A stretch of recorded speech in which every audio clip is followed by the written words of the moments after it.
সংবিধান পড়েন, আপনারা আজাদির পক্ষে, সংবিধান পড়েন আপনারা ইনসাফের পক্ষে, সংবিধান পড়েন আপনারা শহীদ ওসমান হাদির পক্ষে। এই সংবিধান বোঝার চেষ্টা করছেন, যদি না করতে পারেন আমরা ধরে নেব আপনারা দিল্লির গোলামির পথ বেছে নিয়েছেন। গত 17 বছরে দিল্লির গোলামি আপনারা কম করেন নাই। আপনাদের মন্ত্রী মিনিস্টার নেতারা অমিত শাহের পায়ে গিয়ে অর্ঘ্য দিয়ে আসছে, মাথা নত করে সেজদা করে আসছে, তারপরও দিল্লি আপনাদেরকে বিশ্বাস করে নাই। অতএব সেই অতীত থেকে যদি আপনারা না শেখেন তাহলে বুঝতে হবে আপনারা বদলান নাই, আপনাদের খাসলত বদলায় নাই। আপনারা বাংলাদেশকে নতুন করে শাসন করতে প্রস্তুত না, এবং যেটার প্রমাণ গত 3.5 মাসে আপনাদের প্রত্যেকটা কথায় কাজে কর্মসূচির মধ্য দিয়ে আপনারা প্রমাণ করছেন।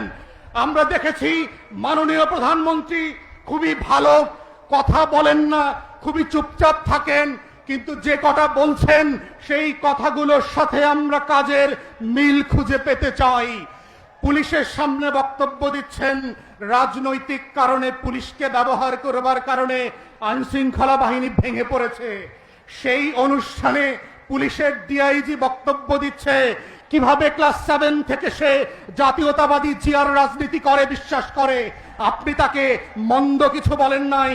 ঢাকা বিশ্ববিদ্যালয়ে শিক্ষকদের সামনে বলছেন রাজনীতি করবার কারণে, রাজনৈতিক অ্যাপয়েন্টমেন্টের কারণে, শিক্ষক নিয়োগের কারণে আমার শিক্ষা ব্যবস্থা ভেঙে পড়েছে।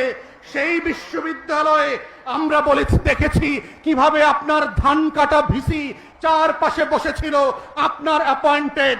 অতএব এই কথা কাজের অমিলের থেকে আমরা কথা কাজে মিলের রাজনীতি দেখতে চাই, এবং এই মিলের রাজনীতি হচ্ছে 2024-এর গণ অভ্যুত্থানের রাজনীতি।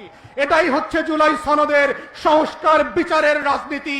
এটাই হচ্ছে নাইম হাসান জাতীয় ক্রিকেটাররা যারা চট্টগ্রামে গুমের শিকার না হয় সেই রাজনীতি, এবং আমরা চাই সেই রাজনীতি বাংলাদেশে সফল হোক, এবং সবাইকে সেই রাজনীতির পক্ষে থাকবার আহ্বান জানিয়ে আমার বক্তব্য এখানেই শেষ করছি।